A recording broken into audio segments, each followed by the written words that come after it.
We have an active week full of planetary transits. We have a bunch going on this week. Mercury is going to be the most active planet this week, making a ton of aspects, but also going out of post-shadow and changing signs finally after 2.5 months of being in Capricorn. So this will shake up the way we communicate and think as it goes into Aquarius. As Mercury is the most active planet this week, it'll give us a bunch of days where we have a ton of communication, interesting exchanges, and a lot of mental processing throughout the week. And Venus will be another planet that's making a ton of alignments this week, causing us to focus on love life situations and our finances. And the vibes this week are reflective of the colorful mercurial mix that we have going on over this next 7 days. So even though this is a week where Mercury is the most active, we do have a bit of solitude that's popping up, and that's coming up around the 10th all the way up until the 11th. With this mixed bag of Mercury transits that we have occurring, some of them are harmonious and some of them aren't, and there are going to be some that causes us to want to be in our heads, causes us to want some space and to process our emotions and what we might be thinking and feeling. So there could be a period around the 10th to the 11th where you're needing time to yourself. Also from the 6th all the way up until the 8th, there is some emotional sensitivity there. There's also imagination and confusion that's popping up around the 6th all the way up until about the 7th. So this could be about experiencing interactions that create confusion, but also could feel somewhat triggering. Again,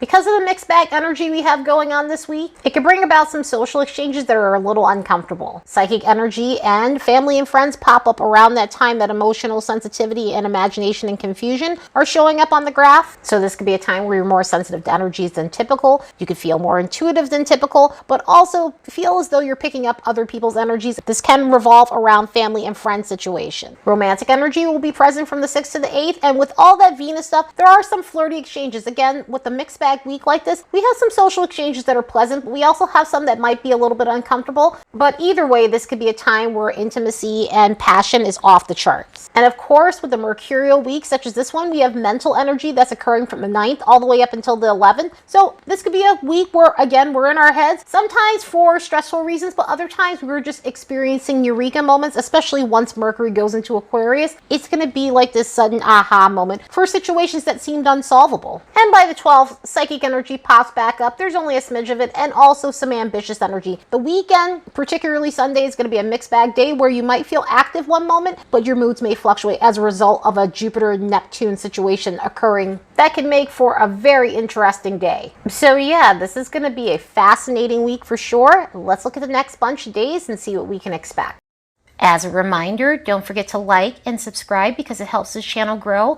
And if you'd like to support the work of this channel, you could do so by buying me a fresh cup of coffee. There's a link in the description box below.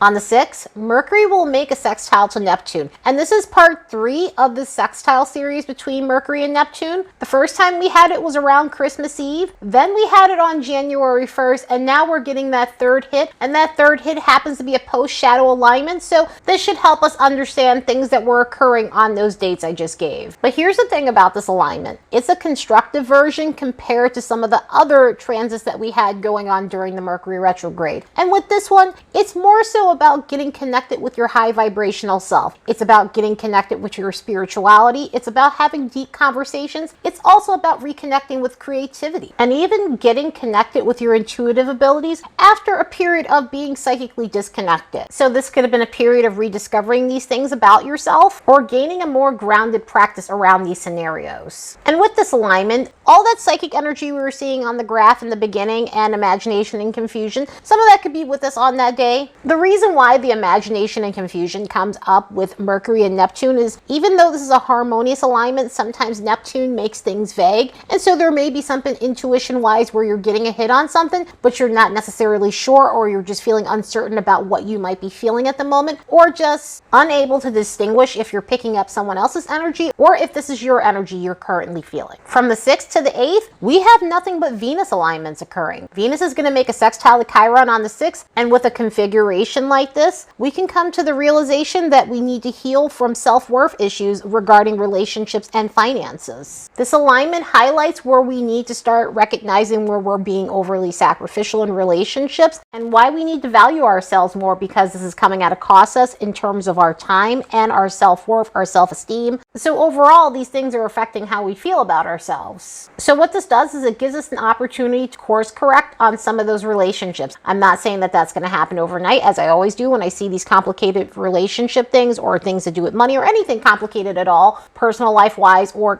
career wise. But this gives us that nudge that we need to course correct. This gives us the nudge we need to start working on that. We start reflecting and coming to a realization that we need to curb people-pleasing behavior in our lives because it's getting us nowhere and damaging our confidence. So today might be a day where you start initiating the healing process when it comes down to those things in your life. That way you're not overly giving of yourself and you're experiencing fairness in all of your relationships and when it comes down to career situations. And that's going to be necessary because by the time we get to the 7th, Venus is going to make a semi-square with Pluto, and that can inflate some of these not so good feelings when it comes down to our love lives and financial situation. With a transit like this, we get an elevated sense of suspicion when it comes down to love life things and anything to do with financial situations. But we need to tread carefully with this one because the fact that it elevates suspicion can sometimes be problematic. If it happens to be a relationship situation or a job situation where things are not on the up and up, then sometimes the suspicion can be warranted. In other words, if it's been a relationship where deception is the biggest theme, then the suspicion may be right. You could be getting an inkling about something and you're uncovering unscrupulous behavior because Pluto has a way of unearthing things. When it comes to job situations, it could be a feeling of unfairness or like a promotion's being held over your head, or there might be some favoritism going on. So this could nudge you in the right direction in those areas in terms of making changes to those things, whether it be the romantic situation or finding something more suitable job-wise for yourself. But on the other hand, in normal scenarios, in healthy scenarios, because of this elevated sense of suspicion, you could think something that may not necessarily be true, so you want to tread carefully with that. There may be a small minor thing that you're seeing and it may not necessarily be a problem within a relationship or a job situation. So you just want to make sure you're using as much logic as possible. In all situations, you want to make sure you're using logic and treading carefully. If you happen to be on the other end of it where you know that there really is a problem, then this is your nudge to make some changes to that. If you happen to be on the healthy side, then you have to kind of remember that sometimes things can get misinterpreted by people and you don't want to turn a small thing that's nothing into a big problem later. Luckily, we'll have the motivation to make the changes that we need, but in a healthy way. Venus is going to make a sextile with Uranus on the 8th, so this will give us the opportunity to level up in situations that need improvement, but not in a drastic way, not in a chaotic way. So this gives us the energy to make changes without creating upheaval. Venus and Uranus, when they get together, it is all about revamping things, especially if you felt bogged down, but this is in the good way. This is in the way that we want. Sometimes we get those Venus-Uranus transits where you don't want to make the changes right away because it might backfire. This is one of those things where it's healthy and it's for healthy reasons. It can help you revamp things the clean way and make sure you're making upgrades that's not stepping on anybody else's toes. For those who are single, this promotes the urge to put yourself back out there again, especially if you've been in a dating slump. Also, this gives you the urge to rethink your dating strategy. That way you're looking at alternatives. That way you're looking at different types of people instead of going for the same types, because maybe going for the same types has caused you to be in a slump. So you could be rethinking things in terms of the types of people that you're dating and starting something fresh within your love life. This could be very revitalizing for a committed union that's already established. So this could be about being more spontaneous and going on exhilarating dates, doing something different when it comes down to intimacy, and overall just leveling up your relationship. Considering the alignments we had with Venus over the last 2 days, this is very refreshing to see because it is going out there and just being motivated to make the changes you need. Also with career, that'll be the same thing. This could be a time to reevaluate your current situation and make sudden changes to that. I'm not saying that you're going to leave your job, and I, again, never recommend that unless you have a proper exit strategy, but this could be all about suddenly applying for a job that will upgrade your current situation when it comes down to your finances. Also, Venus and Uranus together like this is known for some surprises when it comes to money, so this could be a day where you might get a nice surprise when it comes down to finances. It may not be for everybody, but there could be some moments where unexpected money pops up somewhere. And this also has a lot to do with appearances. Venus is how we adorn ourselves, and combined with Uranus in the right way, this could be about refreshing our looks. So this could be a period where you're looking to revitalize your hair, your clothing, your accessories, and even gadgets as well, because we're dealing with Uranus. So this could be, not about the stuff that we're wearing. This could be about the objects that we like or anything to do with technology within our lives. So this could be a period where you're starting to do that for yourself because you feel like it's time to update that phone or tablet or computer or whatever device you might be buying.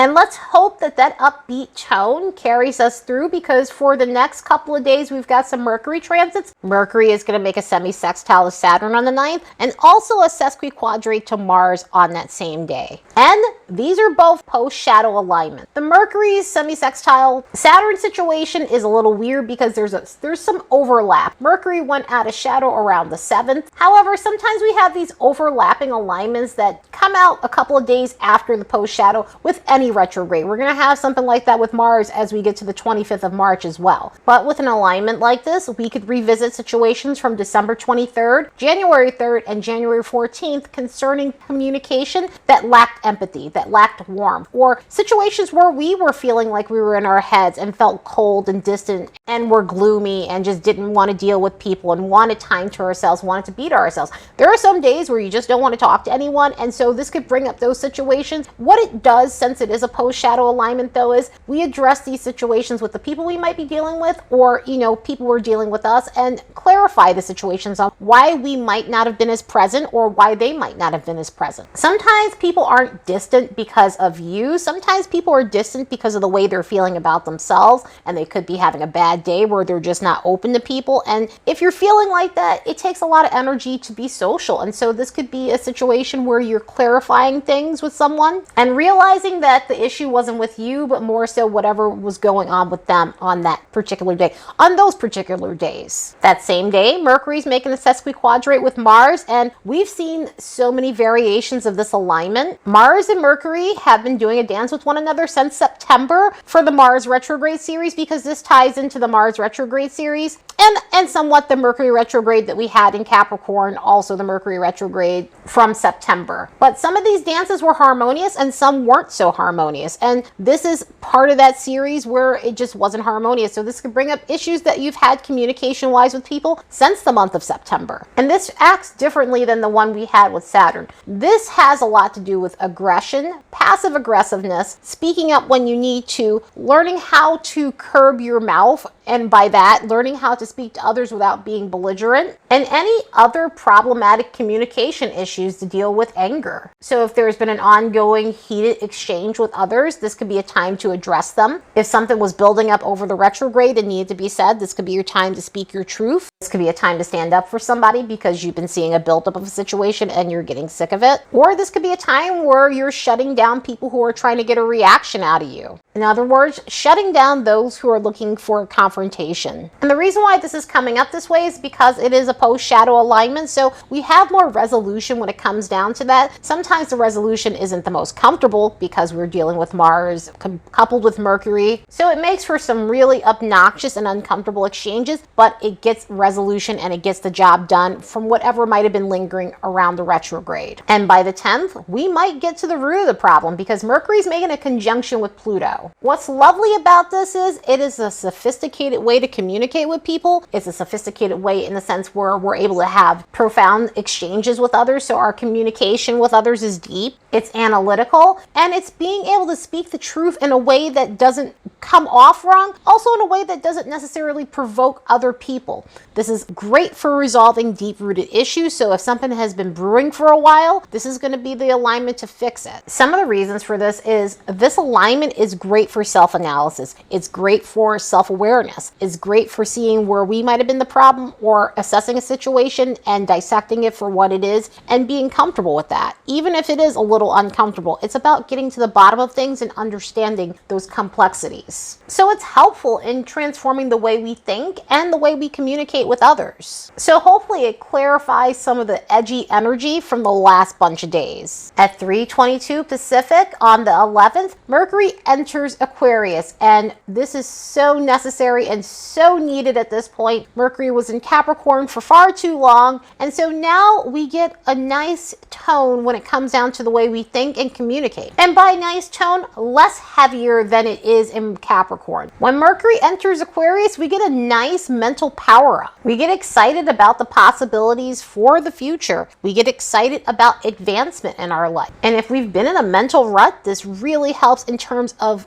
giving us that much needed breakthrough. So we're able to come out of the heaviness and any stagnation that we were experiencing. Don't get me wrong, I enjoy Capricorn energy. However, a Mercury retrograde in Capricorn is a very very heavy period. And so we're needing something a little bit more upbeat to help us get out of that heaviness. Anytime we get Aquarius energy, it comes at a time where we're ready for a revamp. And so this could help us experience innovative solutions so that we're progressing in our lives. Our minds will be on making headway. So this could be a mentally progressive period that offers us alternatives that could help us see advancements in our lives. Earlier, when I was talking about Venus and Uranus together, I was talking about technology. And during Aquarius times, we have a tendency to gravitate towards tech. So this could be a time where you're making upgrades in those areas of your lives. Like I was saying, this could be a time where you're making some upgrades to the technology that you have, whether it be a phone, tablet, your computer, anything to do with gaming. Or this could be a period where we're seeing some advancements coming up in technology with this Aquarian time. Aquarius is associated with science as well, so this could be a period where we're seeing some sort of scientific breakthroughs or certain research studies coming out that seem all new and innovative. So this is a time about getting news on cutting edge things. Communication-wise, we are going to want something that's going to be stimulating. We are going to want conversations that are stimulating. So we'll be more interested in engaging with people who are on the same wavelength as us. This could be through our friend group. This could be about joining groups. As a matter of fact, this could be a period where you do find yourself joining some sort of membership, association, or group of sorts. Maybe something might have been on the back burner, maybe due to a Mercury retrograde or Mars retrograde in Gemini. You put things on the back burner in terms of joining groups or membership. And this could be a period where you're finding yourself open and ready to do so. Since Aquarius is about community, this is about belonging to one. So this could be a period where you're seeking that out in your life. Another strength of this energy is it helps us think in a detached manner. It helps us separate our emotions from our thoughts. It helps us in a way where sometimes we need to get out of our own way. Sometimes we need to practice the art of healthy detachment when it comes down to our relationships. So this is going to be helpful in doing that. This will be helpful in separating yourself from a situation rather than making it about yourself and realizing that everyone's individualistic. And also this will give you the mental stamina you need if you're having to do something that requires you not to use your emotion. Because in life, there are just certain things, tasks that we need to do,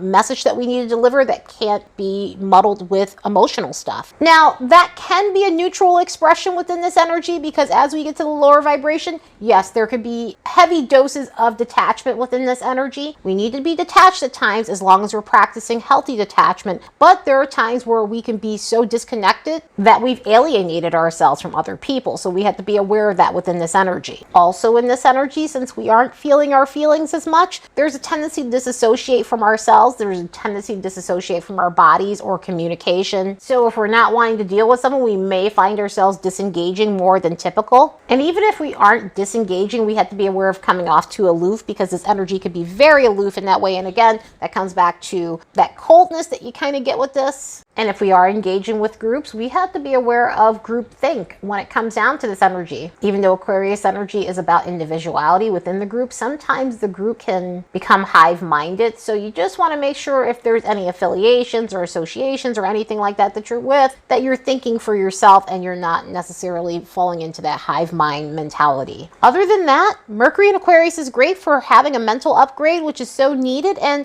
you know, obviously it's not upbeat in a warm sort of way, but it's upbeat in a way of where you're just thinking of the future and ways to get out of ruts. And after a heavy Mercury retrograde in Capricorn, this is so needed. So let's soak this energy up. On that same day, Mars is making a sextile with Chiron, which adds to this upbeat tone. Mars is in post-shadow, and Mars at this point is starting to move. We're actually going to start seeing some more movement with Mars coming up and everything. This planet will be picking up speed. It won't be as fast, but it will be picking up more speed. And as it picks up momentum, and as we're going through this post-shadow, any challenges that we've had, we'll be running through them like a pro. And this alignment does exactly that. If you've had some challenges that you need to overcome, this is amazing for pushing through obstacles. The last times we got these energies was on September 17th and December 19th. So if there was something that seemed unmovable, this might be a period where you're starting to see that it's budging for you. So this could be a day where you're getting your confidence back. This could be a day where you're finally seeing progress on stuck situations. On a bodily level, this could be a day where you're feeling more energized if you've been lethargic or just drained during the Mars retrograde series. For some people, Mars is hitting their chart in that specific way, so that could have been a period where you felt more sluggish than normal. This could be a period where you feel like you're recovering from that and you're starting to heal and you feel energized energized. So with all that, this should be a very constructive day. When we get to the 12th, we've got some interesting alignments with the sun. The sun's going to make a semi-square to Jupiter, and the sun is going to make a semi-sextile to Neptune. So this is going to give us a mixed bag of alignments. This is going to give us a mixed bag in a sense where we might one moment